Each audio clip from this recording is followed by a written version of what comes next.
الحمد لله رب العالمين الرحمن الرحيم مالك يوم الدين إياك نعبد وإياك نستعين اهدنا الصراط المستقيم صراط الذين أنعمت عليهم غير المغضوب عليهم ولا الضالين.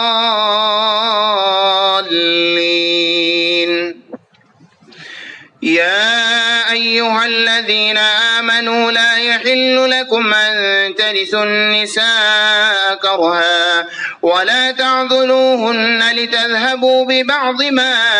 آتيتموهن إلا أن يأتين بفاحشة مبينة وعاشروهن بالمعروف فإن كرهتموهن فعسى أن تكرهوا شيئا ويجعل الله فيه خيرا